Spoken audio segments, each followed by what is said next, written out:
Final मतदाता सूची का हुआ प्रकाशन। आचार संहिता लगने से पहले तय हो सकेंगे नाम काटने व सुधार के कार्य। जिले भर में है 18 लाख से अधिक मतदाता, 54,000 से ज्यादा नए मतदाता पहली बार करेंगे मतदान। रीवा कलेक्टर प्रतिभा पाल ने बताया कि आज मतदाता सूची का अंतिम प्रकाशन हुआ है। पूर्व में जो नाम जोड़े गए हैं, काटे गए हैं या संशोधन किए गए हैं, वो सभी फॉर्म 6, 7, 8 में प्रविष्टियां दर्ज की गई हैं और मतदाता सूची की जानकारी सभी राजनीतिक दलों को रहे। इसके लिए आज स्टैंडिंग कमेटी की मीटिंग बुलाकर सभी दलों को सॉफ्ट और हार्ड कॉपी की प्रतियां दी गई हैं, जिससे सभी लोग उसका अवलोकन कर लें। उपस्थित राजनीतिक दलों के प्रतिनिधियों के संज्ञान में यह लाया गया है कि मतदाता सूची के अंतिम प्रकाशन के बाद जैसे ही आचार संहिता प्रभावशील होगी, नाम कटने और संशोधन की प्रक्रिया बंद हो जाएगी, लेकिन नाम जुड़वाने की प्रक्रिया अभ्यर्थियों के फॉर्म जमा करने के 10 दिन पहले तक चलती रहेगी। इसलिए सभी दल मतदाता सूची का परीक्षण कर ले। अगर कोई मृत या रिपीट नाम मतदाता का है तो उसे सुधारने का समय आचार संहिता के पहले तक है। साथ ही चुनाव से संबंधित जानकारी उन्हें दी गई है, जिससे इनकी सहभागिता बनी रहे। जिले में 18 लाख से अधिक मतदाता हैं। इनमें 54,000 से ज्यादा नए मतदाता हैं जो पहली बार वोट डालेंगे, जिन्होंने 18 वर्ष की आयु पूर्ण की है और उनका नाम मतदाता सूची में शामिल किया गया है। इस बार महिला वोटर का नाम बड़ी संख्या में जोड़े गए हैं। 37,000 के आसपास 80 वर्ष की आयु के ऊपर वाले वोटर हैं और 8,000 के आसपास दिव्यांग मतदाता हैं। सीनियर सिटीजन और विकलांगों को मतदान करने और पोलिंग बूथ तक पहुंचने में परेशानियां ना हो, इसकी भी व्यवस्था बनाई जाएगी। आइए सुनते हैं रीवा कलेक्टर प्रतिभा पाल ने क्या जानकारी दी।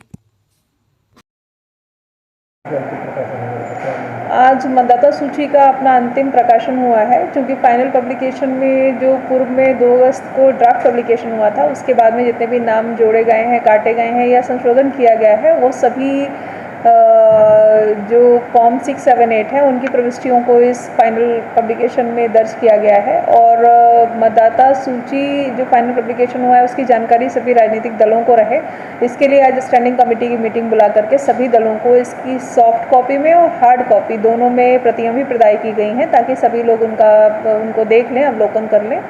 साथ ही साथ सभी जो राजनीतिक दलों के प्राधिकृत प्रतिनिधि उपस्थित हुए थे, उनको ये भी संज्ञान में लाया गया है कि मतदाता सूची के अंतिम प्रकाशन के बाद में और जैसे ही आचार संहिता प्रभावशील होगी, वैसे ही फॉर्म 6, फॉर्म 7 और फॉर्म 8 यानी नाम काटने का और नामों में संशोधन करने की प्रक्रिया एक तरीके से बंद हो जाती है। इस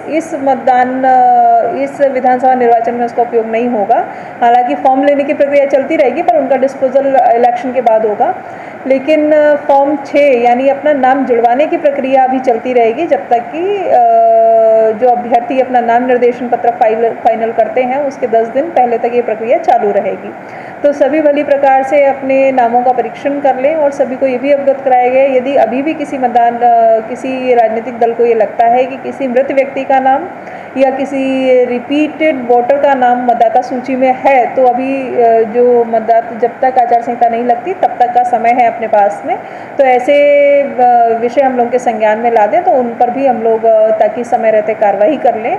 साथ ही अन्य जानकारियां जो इलेक्शन से संबंधित थी वो भी मतदान सभी राजनीतिक दलों को दी गई हैं, ताकि भली प्रकार से उनकी सहभागिता सुनिश्चित की जा सके। लगभग जिले में कितने मतदाता हैं?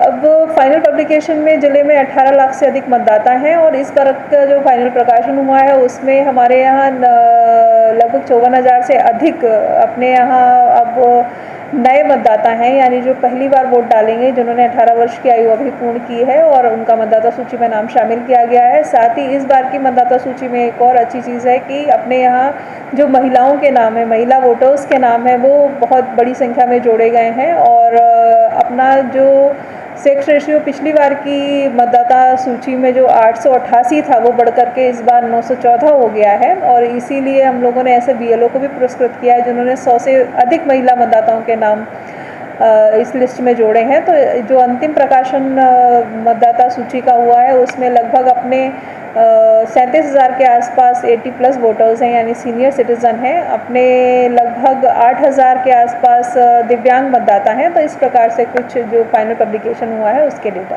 80 वर्ष के ऊपर भी उनको सम्मान भी किया गया था उसके पहले।